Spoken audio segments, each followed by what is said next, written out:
na nossa região, nós repercutimos esses fatos, essas informações, e os nossos convidados sempre nos ajudam aqui a debater esses temas.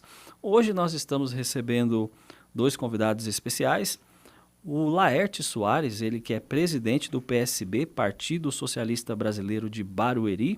Ele é formado em Direito, por 2 vezes foi candidato a vereador em Barueri e também diretor de administração de Jandira em 2017 e assessor do secretário estadual de habitação em 2018. E também recebendo o pastor Elson Villanova, né? O Elson Villanova que está sempre aqui conosco. Elson Villanova, que é pastor da Assembleia de Deus Madureira, ele também é nosso colega, é jornalista e é membro do Conselho de Pastores de Osasco e também faz trabalhos relacionados à coordenação política aqui na cidade. Eu começo com o Laerte Soares. Laerte, bom dia, seja bem-vindo à Nova Difusora, seja bem-vindo ao Mesa Redonda. Eu gostaria que você, nessa abertura, nessa participação inicial, você falasse um pouco sobre o seu trabalho lá na cidade de Barueri, sobre esse contato com o PSB. Você por 2 vezes foi candidato a vereador em Barueri. Barueri hoje tem algum vereador do PSB? Oi, Berilo, bom dia. Quero primeiramente cumprimentar todos os ouvintes da Rádio Nova Difusora, todas as pessoas que nos acompanham através da internet, das redes sociais. Cumprimentar o amigo pastor Elson. Hoje em Barueri o PSB não tem vereador. Nós já vivemos do ano de 2000 nós tivemos um momento muito bom do PSB na cidade e na última eleição nós acabamos não fazendo vereador. Fizemos um projeto de oposição à atual administração e não tivemos vereador eleito.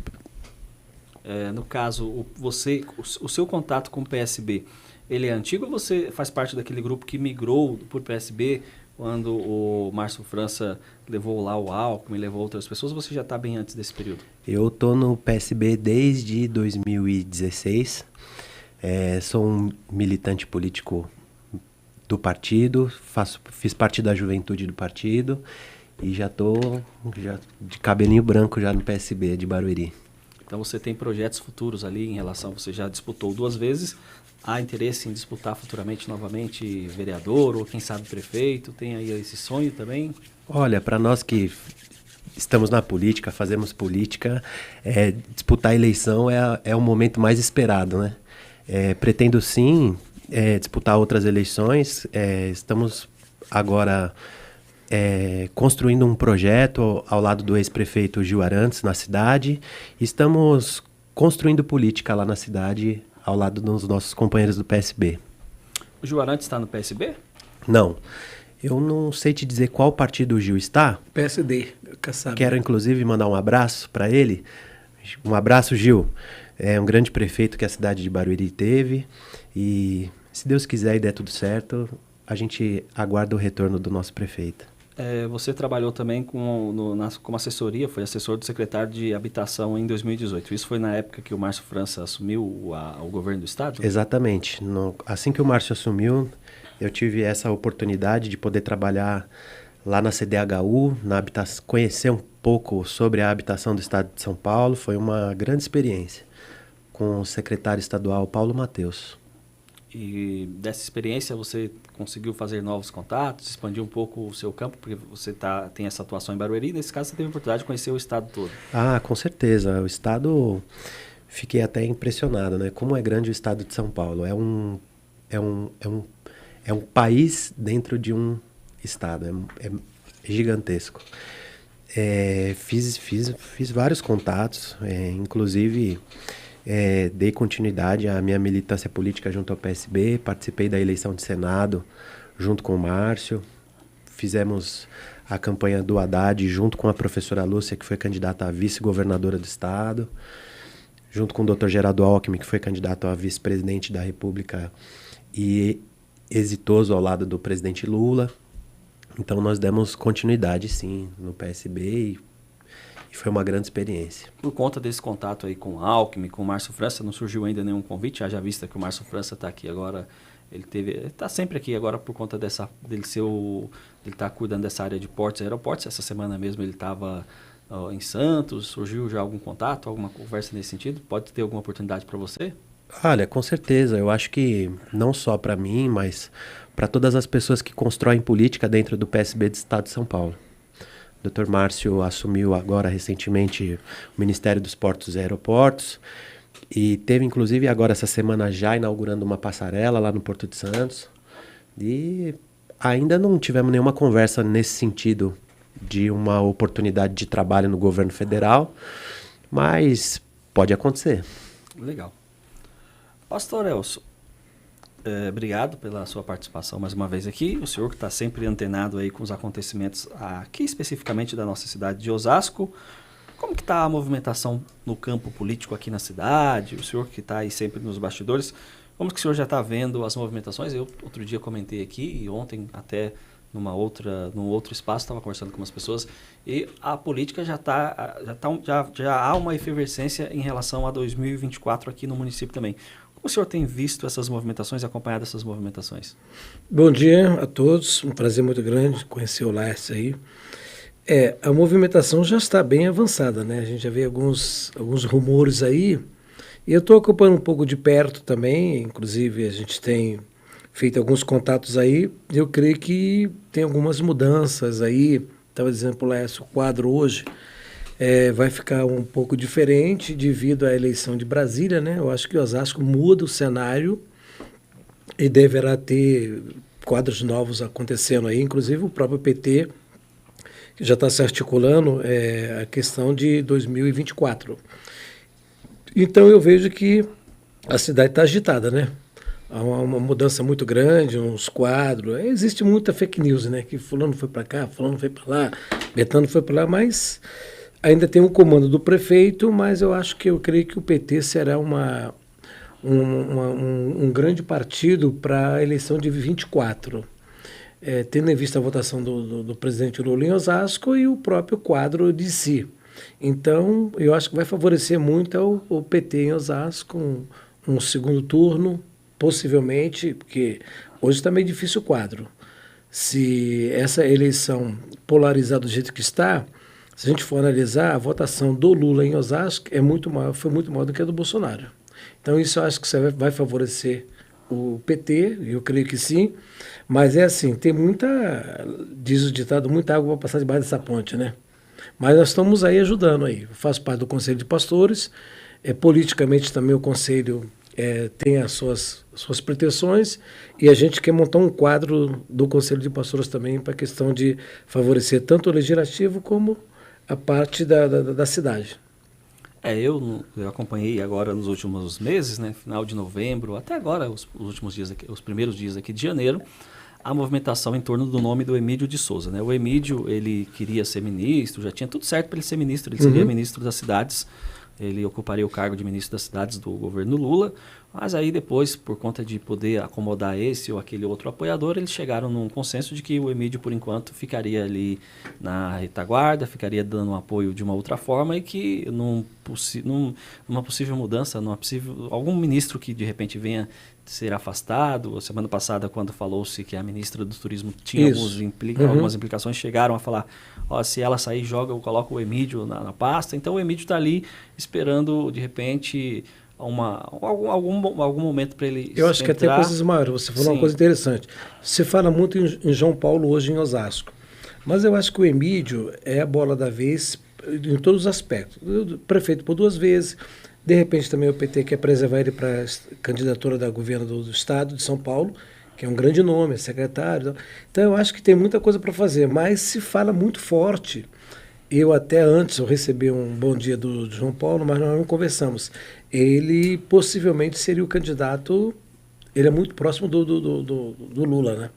É uma pessoa que tem respeito. Não sei se seria interessante. O João Paulo, a informação que eu tenho também, não é fake news, é informação checada, né, porque eu tenho sempre essa responsabilidade, é que o João Paulo também, ele teve alguns problemas lá atrás e ele vai tentar passar, assim como o Lula conseguiu reverter a situação em favor dele, o João Paulo faria o mesmo, porque o João Paulo foi candidato a prefeito quando o Lapas ganhou em 2012, o candidato era o João Paulo, e o João Paulo ali na correria... Eu estava nessa coordenação.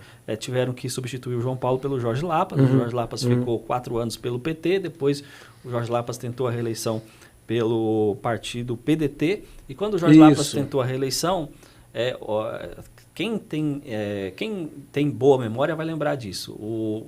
Teve um debate que foi promovido pelo G1, que é da Globo. A Globo fez um debate que, na época, esse negócio de online era novidade.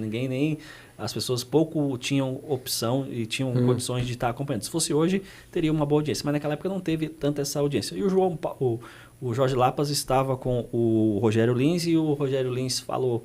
O Jorge Lapas falou para o Rogério Lins, você nunca será prefeito, nunca será prefeito. Isso. E ficou marcado esse nunca será prefeito e o Rogério Lins foi eleito naquela época. E foi uma campanha bem acirrada, os dois se atacavam.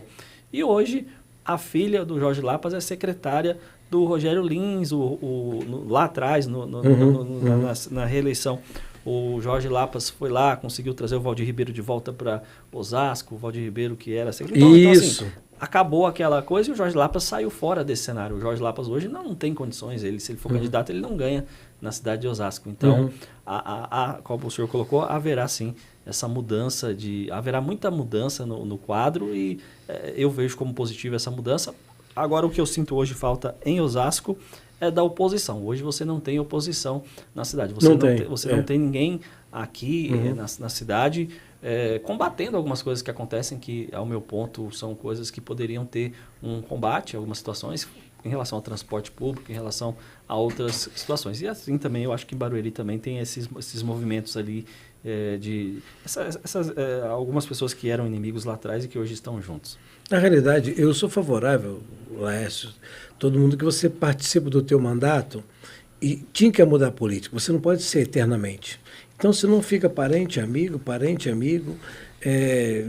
fica um negócio meio chato. Eu já estava vendo lá de Barueri, do Forlan, que há uma pretensão da Bruna vir se afastar 4 meses antes, que a lei favorece isso, e ela ser a candidata. Então, eu acho assim, fica um quadro meio assim, você não tem novas opções. É o que você falou. E a nossa cidade de Osasco, eu estava conversando com a Ana Paula, falei, nós precisamos de uma nova opção. Até para mudar, tem que mudar mesmo, não tem como. E seria interessante isso aí. Eu acho que o quadro para Osasco vai ficar meio que bem equilibrado. Tomara, né? Vamos torcer para isso. São 11 horas mais 15 minutos, 11h15. Vamos entrar aqui em alguns temas que foram preparados pela nossa produção. A gente tem aqui um tempo suficiente para a gente estar debatendo. Peço aos convidados que fiquem à vontade, que emitam a sua opinião. Aqui nós somos democráticos, nós não censuramos ninguém, mas a gente segue aqui, a gente sempre está preservando esse negócio, né, de fazer o jornalismo com responsabilidade e credibilidade, mantendo a credibilidade que a Nova Difusora tem. São 41 anos no ar. E o primeiro tema foi extraído do portal UOL desta quarta-feira, dia 18 de janeiro. Entre golpistas presos, ao menos 74 doaram para a campanha de Bolsonaro. Levantamento realizado pelo UOL Notícias aponta que a maioria das doações dos bolsonaristas presos pelos atos golpistas de 8 de janeiro é de R$1, né? Então, foi aquela época que o filho do Bolsonaro convocou os militantes a fazerem a doação de R$1. E foi feita, a Carla Zambelli também fez essa convocação na época. A doação foi feita por Pix. Essa transferência de pequeno valor foi incentivada por uma campanha liderada por apoiadores de Jair Bolsonaro em setembro do ano passado. A ideia era gerar uma espécie de comprovante contra possíveis fraudes nas urnas eletrônicas, como o ex-presidente reiteradamente afirmou ao longo dos últimos anos, mas nunca foram confirmadas.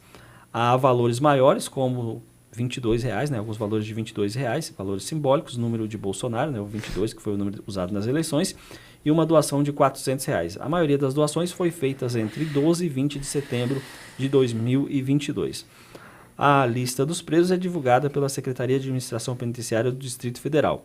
Ao todo, independentemente de serem doadores da campanha ou não, são 905 homens e 493 mulheres, com idades entre 18 e 74 anos. Bolsonaro e seus aliados tentam desvincular o movimento bolsonaristas das cenas de destruição dos prédios dos 3 poderes em Brasília. Assim como aconteceu nos Estados Unidos, entre apoiadores de Donald Trump, após a invasão do Capitólio, a teoria falsa de que pessoas infiltradas seriam as responsáveis pelas cenas de violência e depredação em Brasília passou a circular em grupos no WhatsApp e no Telegram. É uma situação que essa questão da doação, ela acaba aferindo ali que aquela pessoa é ligada ao movimento, mas não sei qual a importância disso, então eu quero saber a opinião dos nossos convidados. Laerte, como que você vê essa notícia? Olha, lamentável o episódio desse quebra-quebra, essa destruição que aconteceu lá em Brasília. É reprovável, né? A atitude daquela galera que foi lá para Brasília para poder destruir. Eu acho que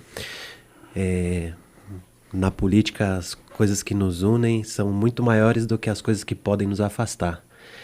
E a nossa democracia foi conquistada às duras penas por muitas pessoas que lutaram por ela no passado, e são coisas que a gente precisa preservar. Então, não dá para entender essas pessoas que cometeram um ato de terrorismo lá em Brasília e destruíram lá obras importantes, sabe, coisas históricas do nosso país.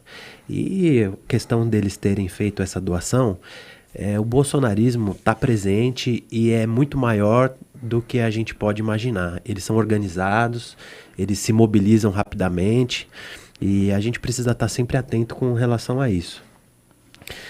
Pegando um gancho daquilo que você disse, eu tive a oportunidade de estar lá em Brasília na posse do presidente Lula e na posse de alguns ministros, do ministro Flávio Dino, do ministro Haddad, o ministro Márcio agora e o doutor Geraldo, né? E tive com o Emídio e queria até agradecer aqui publicamente o Emídio, que nós estávamos lá na posse do Haddad, e a posse do Haddad aconteceu no CCBB lá em Brasília, e o Emídio me deu uma carona até a posse do Rui Costa. E obrigado, viu, Emídio? Tenho certeza que se for essa sua pretensão de voltar a Osasco, Osasco vai estar com certeza em boas mãos. E a gente precisa repudiar assim, com muita veemência esses atos que aconteceram lá em Brasília e agora estão lá, todos presos. Senhoras de 18 entre 74 anos, diz aqui a entrevista. Tem que ver se o pessoal do Bolsonaro vai devolver esse Pix para eles agora, porque eles vão precisar, né? Para poder pagar advogado, para poder se manter lá na prisão, todo mundo preso. Os meninos na Papuda e as meninas estão em outro presídio. Lamentável. Pastor Elcio, como que o senhor analisa essa notícia, verifica o que o jornal traz em relação aqui, o número aqui são mais de 1.400 pessoas presas e 74 fizeram doação para o Bolsonaro. Existem aqui várias contradições, né? Eu acho assim, eu creio assim que todo mundo ali faz parte. Tinha gente de boa fé, eu acho que se ter 1.700 pessoas, todo mundo com objetivo, não. Porque se você for analisar, que nem diz o Lessa, ele ficou lá, foi para Brasília, 60 dias eles já agiram da forma da lei. Ficaram em frente de quartéis, tal. Todo mundo tem o direito de ir e vir. Quando se fala assim de golpe, de que pessoas ali têm uma vontade, por que eles não fizeram isso aí antes? Fizeram só no dia. Então, é que bem diz aqui, ó, alguém armou alguma coisa para que alguém caísse, porque você ficar 60 dias de paz, de boa, com os direitos de vir, o PT sabe fazer isso aí também.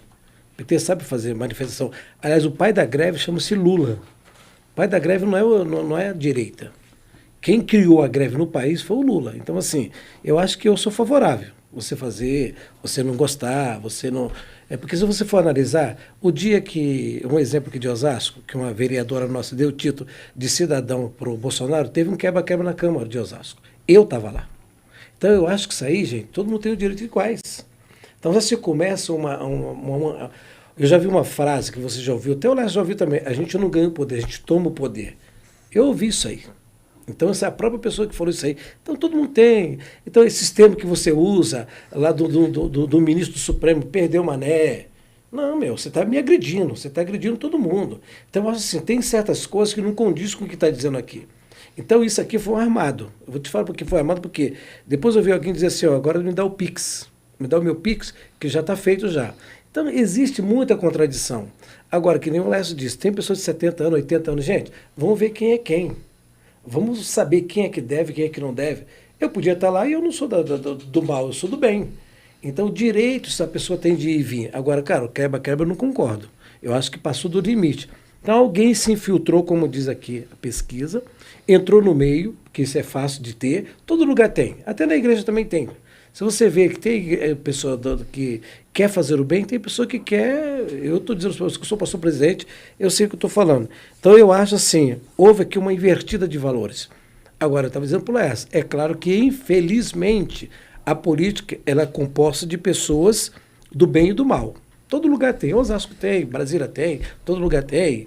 E nós sempre defendemos um lado.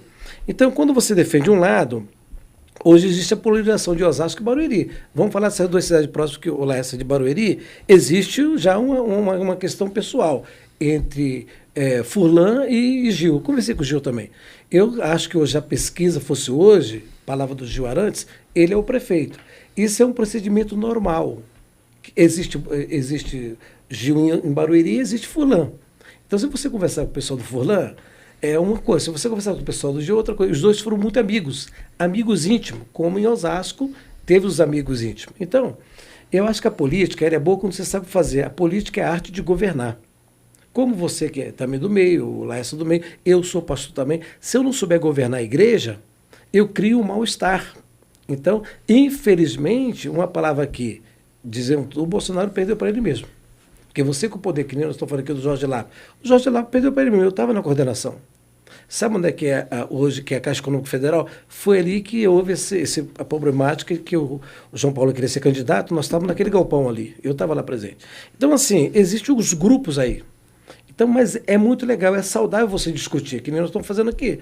É discutir, é você ver o que é o melhor para a cidade, que eu acho que é interessante. Agora, esse negócio de polarizar, ficar aí, que nem eu já vi, não, vai entrar com o projeto, que a esquerda vai governar 30 anos. Eu sou contra.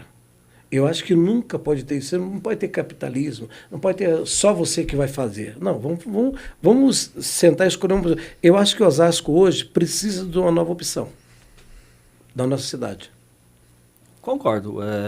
Essa questão aqui da matéria em si, eu condenei e condeno os atos, o quebra-quebra, tudo que aconteceu ali, eu condeno essa parte.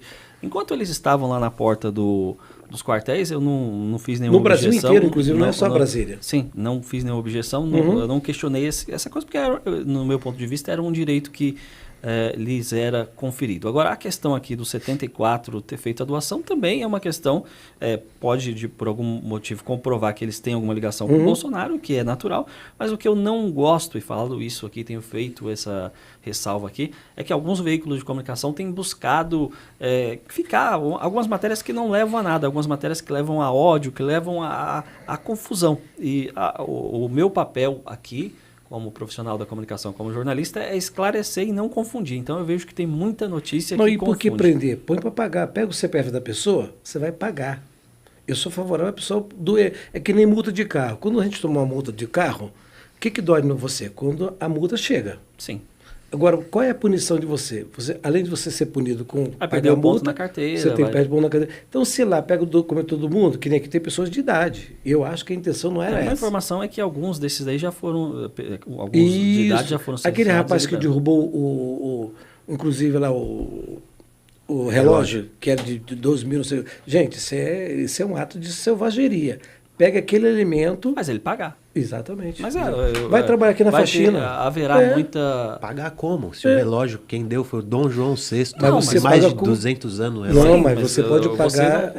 tem várias formas de você pagar, meu filho. Põe para limpar ali, vai lavar a calçada, vai fazer alguma coisa. Registrando aqui algumas participações, o Alexandre Cassaita pelo YouTube. Grande abraço a todos. E ele disse aqui que é amigo do Laerte, acompanha o trabalho do Laerte Soares. Obrigado, Alexandre, pela audiência. E hoje você está acompanhando porque provavelmente o Alexandre, o Laerte te convidou, mas eu peço até que você seja, a partir de agora, a partir de hoje, um ouvinte diário aqui do programa, porque sempre o nosso programa, o programa Francisco Rossi e Você, o Mesa Redonda, sempre leva esse tipo de informação. Então, obrigado hoje pela audiência e, a partir de hoje, passe a integrar o quadro de ouvintes diários aqui do programa Francisco Rossi e Você. Quero mandar um abraço, aproveitar aqui a oportunidade, mandar um abraço para o Alexandre e para todos os amigos aí de Barueri que estão acompanhando a gente pela internet e pela rádio também. O Marcos Gonçalves está participando aqui no início do programa, aqui na abertura do programa, aqui quando eu comecei o programa. Alguns outros temas eu coloquei aqui em tema e eu falei sobre a questão lá de São Paulo, né, que está um dilema lá em relação à mototáxi. Eu perguntei, a pergunta que eu fiz para o ouvinte é se o ouvinte tinha coragem de andar numa moto, de usar esse serviço. E o Marcos Gonçalves está dizendo aqui que esse serviço precisa ser muito bem estudado, porque as ruas e avenidas não oferecem uma proteção ideal para o motoqueiro e muito menos para o passageiro. E aí ele está dizendo aqui, complementando o que o pastor falou há pouco, e está tratando aqui de uma outra questão, que é a questão das eleições municipais. Ele disse que as eleições municipais são um pouco diferentes das federais. O que pesa mais no candidato é a história do candidato, a visibilidade dele no município, segundo a opinião do Marcos Gonçalves. É isso mesmo, Marcos Gonçalves, é a opinião, o munícipe ele escolhe o candidato de acordo com o conhecimento que ele tem. E sempre acontece, é normal a pessoa ter sido vereadora e depois ela se lança candidato a prefeito e o prefeito ser vereador seria uma primeira etapa. E pode também não ser, aí vai depender do momento e da época da eleição. São 11 horas mais 27 minutos, eu vou partir para mais um tema extraído do jornal Folha de São Paulo de hoje, quarta-feira, 18 de janeiro de 2023, né? 2023 já está voando. O assessor ligado a escândalo de Palocci vai para gabinete de Lula. O Palácio do Planalto nomeou ontem, terça-feira, dia 17, Jeter Ribeiro de Souza, ligado ao escândalo que levou à queda de Antônio Palocci ao governo em 2016, para trabalhar no gabinete do presidente Luiz Inácio Lula da Silva. O ex-gerente da Caixa Econômica Federal esteve envolvido na quebra de sigilo bancário do caseiro Francenildo Costa, ao assessorar e imprimir uma cópia de seu extrato.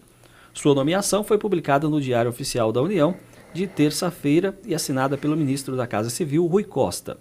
O cargo de confiança tem uma remuneração de R$ 10.373,30. A nomeação foi revelada pelo portal Metrópolis e confirmada pela Folha de São Paulo. O Planalto e Souza foram procurados pela reportagem do jornal e não se manifestaram. O caso envolvendo a quebra de sigilo de Francenildo levou à queda em março de 2016 de Palocci, então ministro da Fazenda. Houve a abertura de um processo interno da Caixa, mas Souza não sofreu punição. Ele chegou a prestar depoimento à Polícia Federal, mas não foi parte do processo.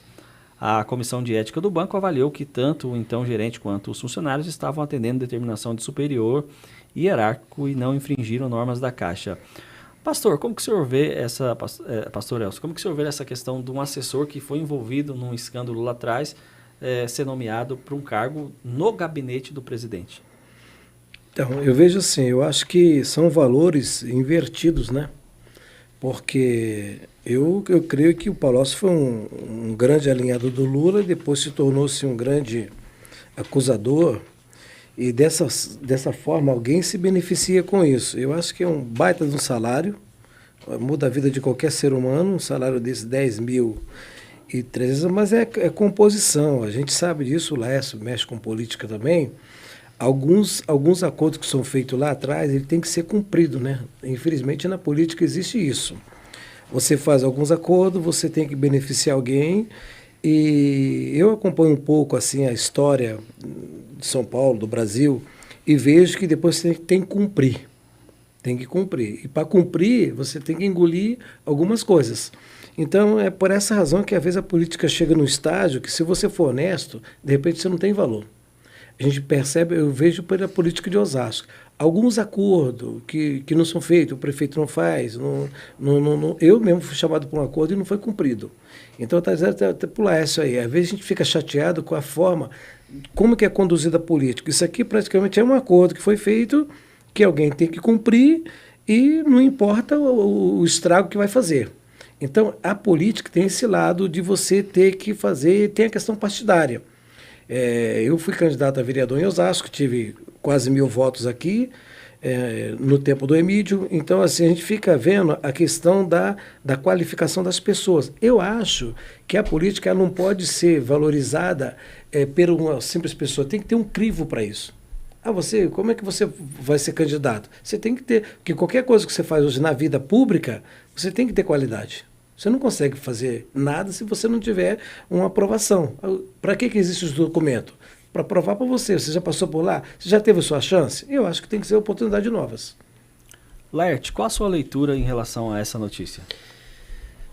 Quando se trata de Lula, quando se trata de governo federal, isso dá notícia, isso gera engajamento das pessoas. Se a gente for analisar a situação do Jeter, que foi nomeado agora, o Jeter era gerente da Caixa Econômica Federal, existia uma demanda aí entre o Palocci e o proprietário e o caseiro do sítio. Não me recordo muito bem da história, porque já faz bastante tempo, quase 16 anos. O Jeter, ele sequer figurou dentro do processo e foi absolvido pelo Conselho de Ética da Caixa Econômica Federal. Então, eu acho que tudo vai ser motivo para gerar matéria, para gerar notícia. E se a gente for avaliar bem, o que é que fez o Jeter? O Jeter era um funcionário do banco que cumpriu a ordem de um superior e nem sequer figurou dentro do processo. Então, não vejo problema nenhum na nomeação dele. Bom, eu vejo da seguinte maneira essa situação, essa notícia. De fato, aqui a matéria fala que ele não sofreu punição e que ele estava cumprindo uma norma, né? Agora o que eu quero saber é qual será... aqui fala que ele terá um cargo de confiança, mas eu quero saber o que efetivamente ele vai fazer lá. Se ele vai, qual a função dele lá dentro do gabinete exatamente e qual é a motivação disso. E a partir do momento... que ele foi nomeado, que o nome dele surgiu lá no Diário Oficial, com certeza ele vai passar a ser monitorado. Então ele vai ter que ter muito cuidado no que ele vai fazer. Ele tem que ser um funcionário exemplar, porque qualquer escorregão que ele der, aí sim a coisa vai pegar para ele. Então ele tem que ficar atento e se ele...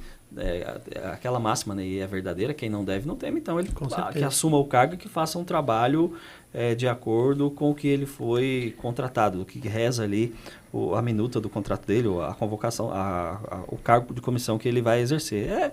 Agora que vão surgir outros nomes confusos como esse, como foi o caso até da ministra do Turismo, que já deu muito o que falar e provavelmente naquela semana, no dia 8, naquela semana, ela já estava sendo orientada a pedir demissão. Já tinha ocorrido ali algumas situações onde ela possivelmente naquela semana pediria demissão. Com os acontecidos do dia 8, isso acabou ficando esquecido, né? Ninguém mais tocou no assunto, ninguém mais tocou no tema. São 10 horas mais 34 minutos, 10 horas 34 minutos. É a Nova Difusora, 11 horas, né? 11h34. A hora passa tão rápido, 11h34, 11 horas mais 34 minutos. É a Nova Difusora, cada dia mais perto de você, levando a informação, a credibilidade, a prestação de serviço.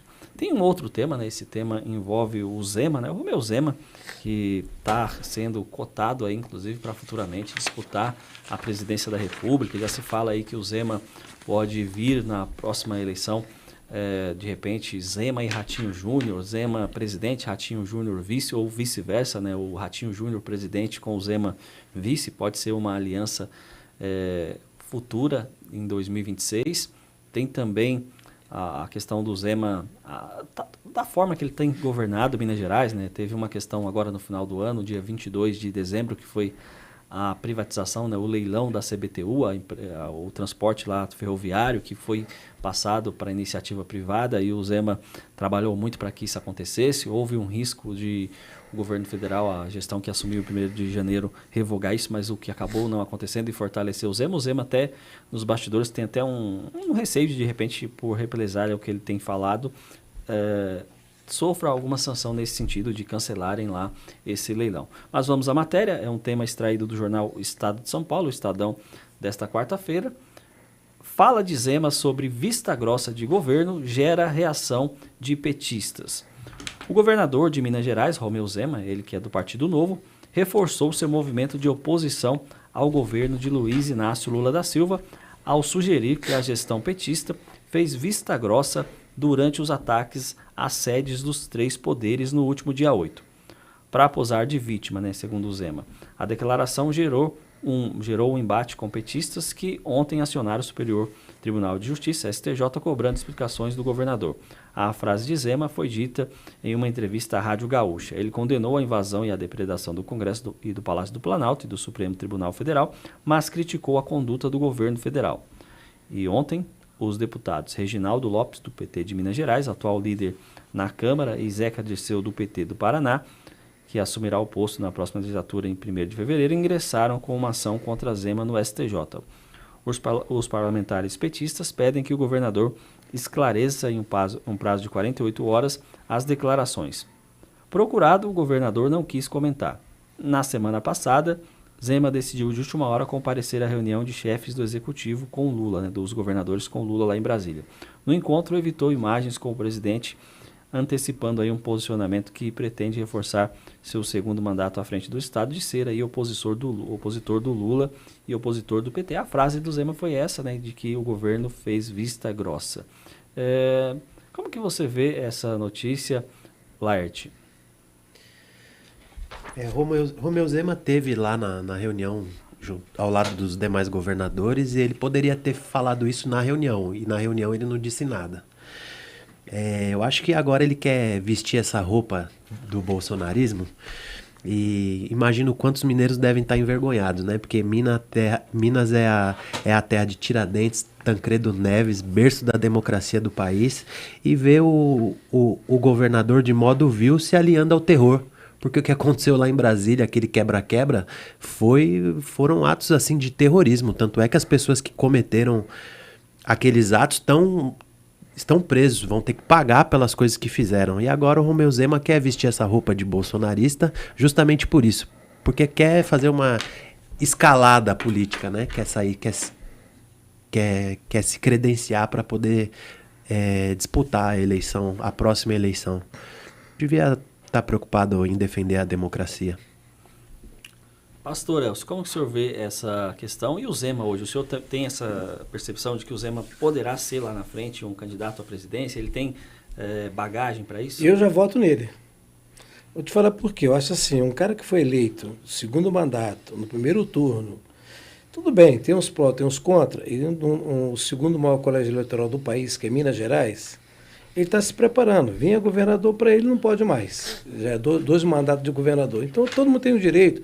Como o Ratinho Júnior. Eu acho que o Ratinho Júnior vai dar muito trabalho. Pelo que representa no Paraná, seria uma baita de uma dobrada, Ratinho Júnior com o Zema. O Zema é um cara muito do direito, o partido dele é um partido muito chato, é um partido que eu conheço. Então, assim, eu acho que aqui tem alguns valores. Então, é importante isso. Todo mundo agora vai começar a apanhar, mas vai apanhar muito. Tanto ele como o Ratinho. Até agora ninguém fala de Ratinho Júnior. Quando ele fala assim, sou candidato a presidente, irmão, é levantar, é inventar, é falsificar, é fake news e tudo. Agora, então, assim, eu acho que hoje existem uns nomes assim que são importantes. A hora que o Tarcísio fala que é candidato a presidente, você vai ver como que vai apanhar. Então, o Tarcísio não falou nada até agora. Possivelmente, eu acho que é um baita do nome para vir a presidente. Então, todos esses nomes, se prepara que a mídia vai começar a bater. Ninguém bate, ninguém chuta cachorro morto. Então, quando você se coloca, eu sei isso porque eu fui pré-candidato a prefeito por Osasco. Poucas pessoas sabem disso. Então, meu filho, eu fui ameaçado de morte, você tem ideia. Eu sou um simples pastor. Mas o cara lá no Carrefour, e não foi num lugar fechado, foi num lugar aberto. Um lugar fechado, aliás. Lá no Carrefour, então eu percebi um baita de um político aqui de Osasco. Um baita nome. Pastor Elcio, se o senhor não me der o partido... Eu falei, mas cara, não, o senhor tem que me dar o partido. Eu era presidente do PMN. Então, essas coisas, a gente que já passamos, você também, o Lécio também é político, sabe disso. Existem essas coisas. Esses acordos políticos que, às vezes, eu parei. Eu cheguei em casa e falei, meu amigo, vou sair desse negócio. Para mim morrer, eu prefiro ficar vivo. Então, eu vivi isso aqui na cidade de Osasco. Estou dizendo para você, o Zema, ele pode se preparar, que perseguição vem. Então, assim, quando você declara eu quero ser alguma coisa, você imagina se eu falar hoje que eu sou candidato em Osasco a prefeito? Meu amigo, se eu não fizer acordo, pode ter certeza que pro buraco eu vou. Então, assim, existe forma de você... Por isso que a política tem um lado bom e tem um lado ruim. Por que tem hoje 30 partidos? Eu não sou favorável a ter 30 partidos no país. Pode ter muito menos, importante. Eu estava dizendo assim, quando a pessoa não fala nada de você, ele inventa. Poxa vida, cara, você vê fulano, você nunca fez aquilo. Mas eu acho que não é legal. Eu prefiro mais ajudar hoje do que ser, eu estava dizendo por lá essa. Candidato a vereador, já foi convidado por alguns partidos. Meu Deus do céu, não. Então, assim, as coisas passam. Eu acho que isso não é uma forma legal de você atacar um amigo, porque nós somos amigos. Estamos aqui numa bancada, cada um tem suas ideias. Mas nós somos seres humanos. Você tem família, o Alessio tem família, eu tenho família. Então, quando você começa a mexer com a família, as minhas filhas que falou, pai, sai disso. Sabe de quem que veio o conselho? Das minhas filhas. Pai, para com esse negócio. A minha filha, não foi nem minha mulher, a minha filha me convenceu, pai, sai fora disso, que a gente está percebendo que tem alguma coisa errada. E então, eu vejo assim, ó, isso não é uma forma legal. Porque se ele tem o partido dele, que ele é do Novo, O partido é muito complicado. Esse partido, eles me chamaram para conversar, mas a ideologia do partido é meio radical nisso. Não pode isso, não pode aquilo, não pode aquilo, não pode aquilo. Então, eu acho que ele é um baita nome. Eu vejo ele como ganho. Eu sou paulista, não sou de Minas. Mas ele se elegeu no primeiro turno, eu tenho um grande nome. Você tem que respeitar, eu acho que a capacidade da pessoa. Quando a gente fala que, eu estava até dizendo para o Laércio, quando a gente fala de interessante hoje em Osasco, que vai ter muita polarização e vai facilitar a cidade, você tem a opção de escolha. Não pode ser uma coisa só. É só você mandar. Não. Alguém tem que ter ideias e projetos. Então eu sou favorável, sim. Agora ele vai apanhar muito. Tanto ele como o Ratinho Júnior. O Zema ele tem uma situação favorável a favor dele, que foi a forma que ele foi eleito no primeiro mandato e agora na reeleição. Né? O Zema ele venceu o Calil. Né? O Calil estava como prefeito, foi um prefeito bem avaliado, se reelegeu, prometendo que não deixaria a prefeitura para concorrer ao governo, mas na primeira oportunidade que teve, ele renunciou ao cargo, no período, ele renunciou ali dentro do prazo eleitoral, em cima da hora, para poder se dedicar à candidatura de governador, visitou Minas Gerais toda, foi para todos os lugares de Minas Gerais, todos os cantos ali de Minas Gerais, as áreas mais pobres do estado, mas não convenceu. Ele, inclusive, o Zema não foi tão bem votado lá na região do Vale do Jequitinhonha, nas regiões mais... E o PT governou Minas Gerais. Sim. Então, você voltar de novo... Eu acho que você tem que reanimar. Então, mas foi onde o Zema conseguiu mostrar uma diferença, foi porque o Zema, a questão do pagamento dos funcionários. Os funcionários do Estado recebiam parcelado o salário era parcelado. Eles recebiam uma parte no início do mês, outra parte... Quando recebia, porque era uma confusão danada, o Zema conseguiu... Isso é dele, ninguém pode tirar dele, que ele colocou o trem nos trilhos, como ele mesmo disse, que ele conseguiu fazer mudanças importantes. Agora ele tem que seguir nesse mandato fazendo o mesmo trabalho, assim... A questão política é a mesma coisa, isso vale para o Tarcísio. Outro dia eu comentei aqui no programa, o Tarcísio teve acesso ao meu comentário e o Tarcísio me respondeu dizendo que ele, nesse primeiro momento, a preocupação dele é ser governador de São Paulo, é governar o Estado e não pensar em 2026. Ele tem registrado a mensagem que ele me mandou, ele falou, eu não vou, nesse momento, ser candidato, me apresentar mas como muda, candidato. Porque, o partido pode ser que muda, mas a postura tem que ser essa. Nesse momento não é viável. Sim, isso vale para qualquer Nem pode falar. Você não pode estar dizendo que você é ou não candidato. Agora, quanto ao que vai acontecer em 2026, eu acho que é prematuro essas falas de que alguém vai ser candidato, que vai ser o Zema, que vai ser o Ratinho Júnior, ou que vai ser o Freixo, ou quem quer que seja. Então, não é o momento para isso. E, inclusive, 24 anteciparam, já estão antecipando muito rápido o 24. Então, é necessário hoje, quem tomar posse agora, os deputados ainda não tomaram posses, nem o federal, nem o estadual. O federal toma posse agora em fevereiro e o estadual vai tomar posse lá em março. Então, esses deputados também, os nomes de alguns que já estão sendo ventilados aí como possíveis candidatos aqui em Osasco. Na cidade já tem nomes de deputado que nem sentou ainda. Nem sentou na cadeira e já estão falando que é candidato a prefeito. Então, isso é muito cedo, é prejudicial, inclusive, isso prejudica, porque o deputado ele tem que fazer um trabalho. Eu posso até citar, porque é fato, tenho também registro, não é nenhum fake news, o Gerson Pessoa, logo que ele ganhou a eleição, eu fiz um contato com ele e nesse contato ele me falou, tenho o áudio dele me falando, não tenho essa preocupação em ser o candidato do Rogério, de ser o sucessor, eu quero administrar, eu quero sentar lá, ser deputado e representar Osasco e região. E é assim que tem que ser, né? O candidato, nesse primeiro momento, quem tomar posse tem que pensar em corresponder ao eleitorado, a quem votou nele. Mas você acha que ele termina o mandato de deputado sem ser candidato a prefeito? Porque para ser candidato a prefeito ele não precisa deixar, né, ele não precisa deixar o cargo de deputado. Mas por que ele foi deputado? Porque alguma pretensão não, que com certeza tem, mas é o procedimento. Para ser candidato a prefeito você não precisa entregar se licencia, se for o caso, eu acho que nem há necessidade de licença, pelo que eu verifiquei recentemente, ele vai deixar, ele será candidato, se for candidato, se perder ele continua com os outros deputado, 2 anos dele. Então é natural isso, mas é algo que você não pode precipitar, e o candidato que fizer isso, ele já está dando um tiro no pé, porque não é momento para isso. Dificilmente as pessoas votam novamente numa pessoa que acabou de se eleger para um cargo e antes mesmo de tomar posse já está pensando em outro cargo, já está queimando a largada, se precipitando aí. Foi o que aconteceu com o Dória. O Dória, ele se precipitou. Se ele tivesse ficado mais tempo ali no governo, sem dar a fala de que seria candidato a governador, a presidente, se ele tivesse em março desse ano ele tivesse falado, você candidato a presidente, ele tinha ganhado a eleição. Não, e detalhe, queimou o partido Traidória, também, né? Não, traidória. É, queimou o partido. Hoje o PSDB Acabou. no país, cara, está numa situação, vai ter que recomeçar. E com a saída do Geraldo Alckmin, aí, meu filho, perdeu um baita de um político. Sim. Você vê como é que os acordos são diferentes, por causa do interesse de disputa partidária dentro do próprio partido. O presidente de um partido, você é presidente de partido, você pode dizer, ele não pode ser dono de partido, ele Não, não pode ser o dono, ele isso. tem que ser o gerente, o coordenador, presidir, e não ser o dono, porque se ele tiver essa visão de que o partido é dele, ele acabou o partido. O Marcos Gonçalves está participando aqui pelo YouTube, ele está dizendo que eu discordo quando se fala de qualquer político contra o PT e bolsonaristas. Isso é apenas falácias. Eu não sou bolsonarista e conheço muitos que também não são. É natural, o Marcos Gonçalves. Sempre vai ter um que vai agradar, outro que vai desagradar. A política é isso. A política... Mas não tem prazer, se for só um lado só. É um campo de ideias, é o debate. Se você não debater...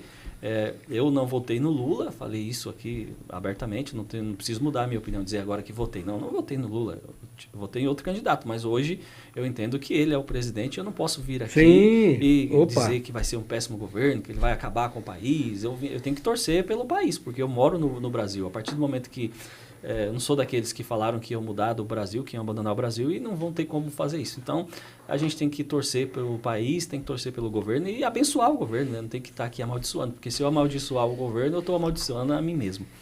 Vamos a mais um tema extraído do site Web Diário, né? O Web Diário aqui do Jornal Diário da Região do Frei de Sanazar, do Jornal Diário da Região de terça-feira, 17 de janeiro, né? De ontem. Furlan diz que tarifa zero tiraria dinheiro da saúde em Barueri. Durante visita de Gilberto Kassab ao Cioeste, o prefeito de Barueri, Rubens Furlan, expôs a dificuldade de que a cidade de Barueri implante a tarifa zero no transporte público da cidade. A medida tornaria gratuita a tarifa de ônibus.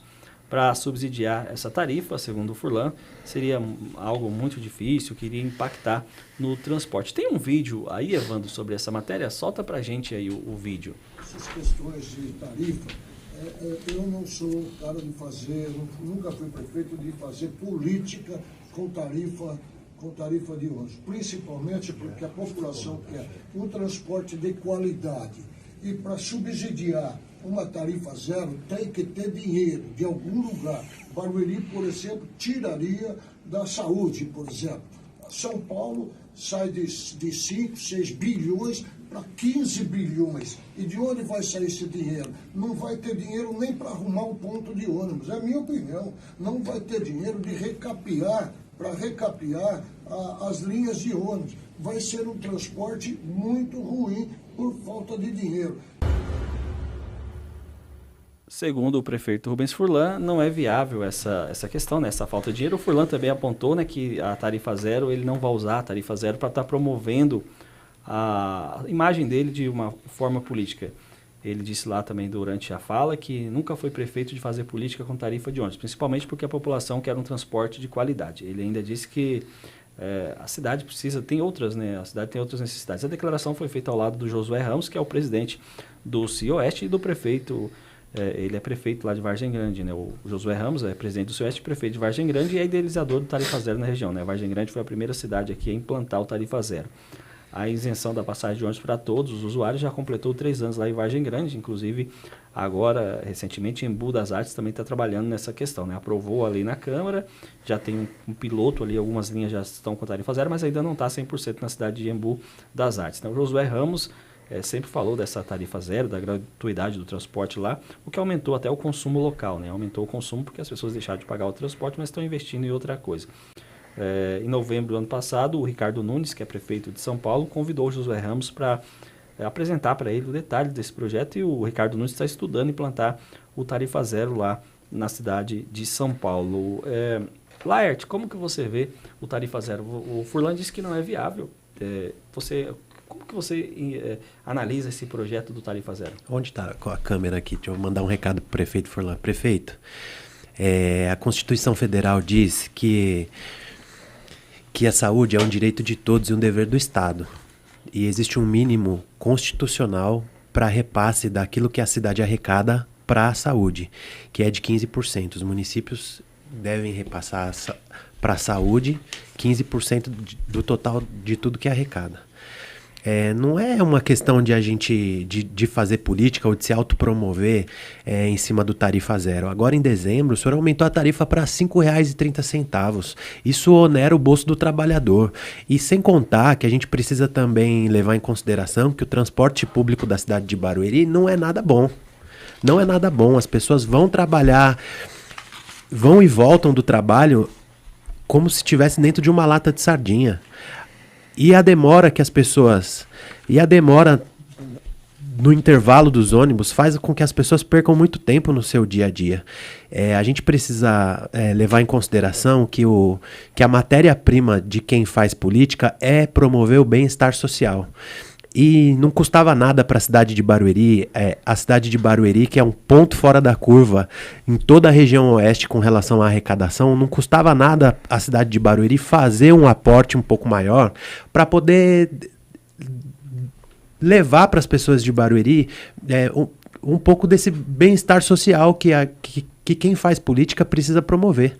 Agora, dizer que nunca foi prefeito de fazer política com tarifa de ônibus. Vargem Grande Paulista, que arrecada muito menos que a cidade de Barueri, fez. Por que o senhor não consegue fazer? Qual que é a inabilidade? O senhor que já foi prefeito por 6 mandatos. Eu não consigo entender uma situação dessa. O porquê que o Furlan não implanta o tarifa zero. Se Vargem Grande Paulista fez, por que ele não consegue fazer? Pastor Elcio, como que o senhor vê essa situação, desse caso específico? A matéria cita Barueri, né, porque o Furlan esteve lá nessa reunião do Cioeste, o Furlan falou sobre esse respeito. No final do ano eu entrevistei o Hugo Prado, que é o vice-prefeito lá de Embu das Artes, e ele comentou sobre o projeto lá, que está a todo vapor, em breve deve ser 100% implantado. Osasco eu vejo que está difícil aqui, porque Osasco nem o BEM, que é o bilhete eletrônico municipal, funciona como deveria funcionar. Deveria até mudar o nome, né? O Rogério Lins deveria pôr o nome lá de MAL, não BEM, porque é o cartão que não é o cartão que ajuda o cidadão. Aumentar a tarifa, eu coloquei um crédito no meu cartão, eu paguei R$5 lá no guichê da Aviação Osasco, paguei R$5, e quando eu passo na catraca já me debitam R$5,30, né, o que é um roubo declaradamente, né, é um absurdo isso. Agora, como que o senhor vê essa questão do tarifa zero aí na cidade de Barueri e na região? Eu acho que é impossível. Você tem uma tarifa zero, vou dizer porque em Paulínia paga-se R$1. Paulínia, que é uma cidade riquíssima, mais do que Barueri, muito. Eu sou muito amigo lá do Edson Moura, o ex-prefeito pai, o ex-prefeito filho também são meus amigos.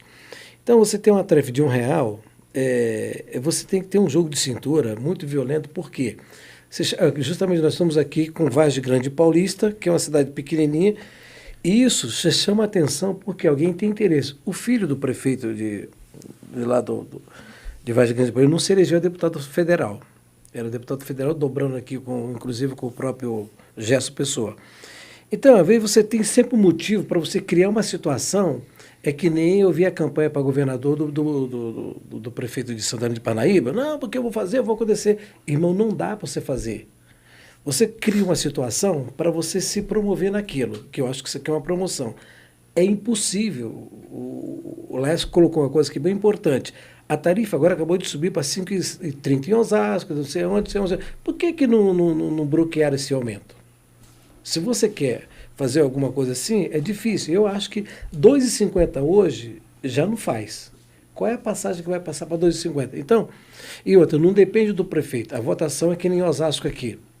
A última canetada do Ribamar foi aumentar a passagem. O Ribamar saiu de presidente agora, já tem um novo presidente na Câmara de Osasco. Então, não depende do prefeito. Eu acho que as coisas é assim. É o tome lá e dá cá. O que eu tenho de benefício? A gente sabe disso melhor do que eu. O Lécio foi candidato a vereador de uma cidade bem grande, como Barueri. Mas uma tarifa zero, eu acho que é uma coisa assim, impossível de você fazer numa cidade grande. Porque eu acho que quanto maior a cidade, é pior. Você imagina a tarifa zero em São Paulo? Gente, não tem como. Isso é uma coisa fora do... Se alguém fizer isso aí, o que é? É gabinete de campanha. Que nem o prefeito falava. É que nem você falar, hoje nós temos o Bom Prato em Osasco com R$1, ok? Por que não faz um Bom Prato no Nordeste? Onde é que a carência é maior? Vamos levar o Bom Prato para o Nordeste, vamos levar para todas as cidades. Dá para matar a fome do povo. Tranquilo. Se você tem uma comida do top, que é o bom prato, por R$1, com sobremesa, com refeição, com tudo, gente, pelo amor de Deus, vamos fazer isso no Brasil Se inteiro. passar lá agora, a fila tá grande, porque hoje tem feijoada. E quarta-feira lá, o bom vou pra lá. prato lota. E é aqui pertinho, hein? Do lado. Então, a comida é boa, é o que você falou, só assim para encerrar, mas eu acho assim, são coisas absurdas que a pessoa quer fazer, que é o que ele falou, tem legislação para isso. Você vai ter que passar pelos vereadores, tem que ter votação, não sei o que tem. Não é tão fácil assim. E outra, você vai tirar de algum lugar. Ou saúde ou educação, algum lugar vai ter que tirar, porque eu acho que é muito difícil. Eu vejo essa questão também como sendo difícil pelo tamanho da cidade, mas eu ainda insisto que é necessário ter um cuidado maior com essa questão do transporte. Osasco, por exemplo, eu falei isso aqui semana passada, o prefeito teve conhecimento da minha fala, ele não me respondeu a indagação que eu fiz a ele. A indagação que eu fiz foi porque no cartão... há condições de no cartão você pagar uma tarifa menor, porque no cartão eu ajudo, quando eu coloco o crédito no cartão e eu passo na catraca, o cobrador já não tem dificuldade de me voltar o troco, eu passei ali, já liberei para o próximo passageiro.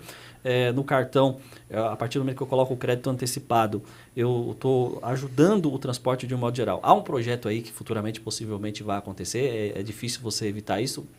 A função de cobrador na linha municipal, ela vai deixar de existir. Tirando, você viu, já tem o cartão. Já tem uns ônibus da aviação Osasco que só aceitam cartão. Isso eu acho positivo, mas desde que tenha uma vantagem. Mas o cartão da empresa. Da empresa.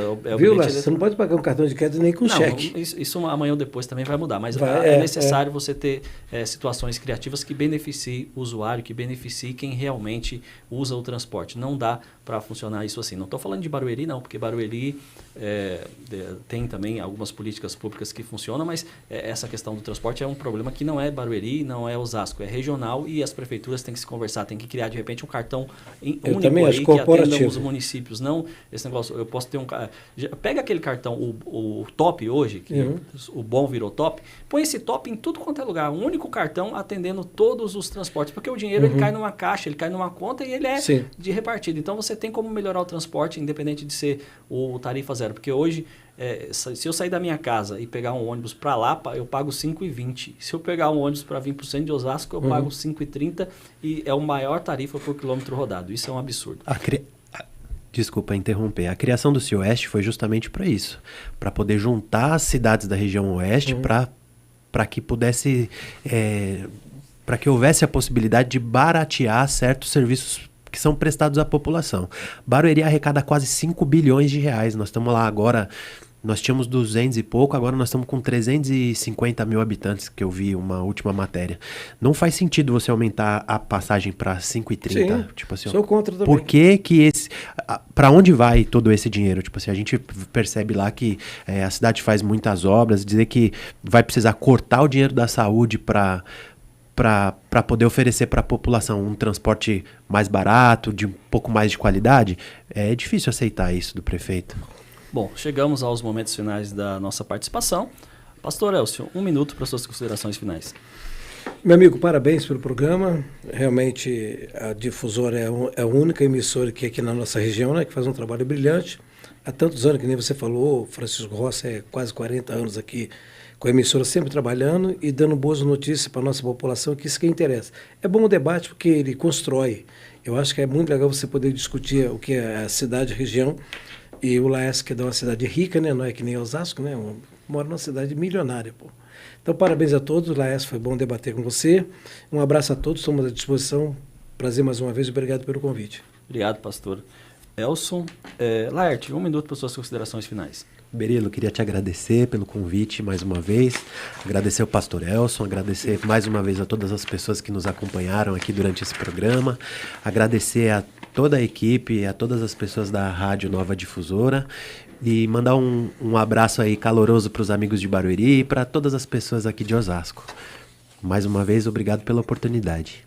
Bom, agradeço você, ouvinte, que está aí do outro lado, seja no 79.9, seja no YouTube, você que nos acompanha de alguma maneira, você que vai nos assistir à noite, vai nos assistir posteriormente, obrigado pelo seu carinho, obrigado pela sua audiência. Peço mais uma vez que você compartilhe, que você curta, que você comente, que você divulgue a programação da Nova Difusora. Fiquem todos com Deus, uma ótima tarde e até amanhã, se Deus assim nos permitir. A opinião dos nossos convidados e comentaristas não reflete necessariamente a opinião desta emissora. O que acontece na internet? O que rola nas redes sociais?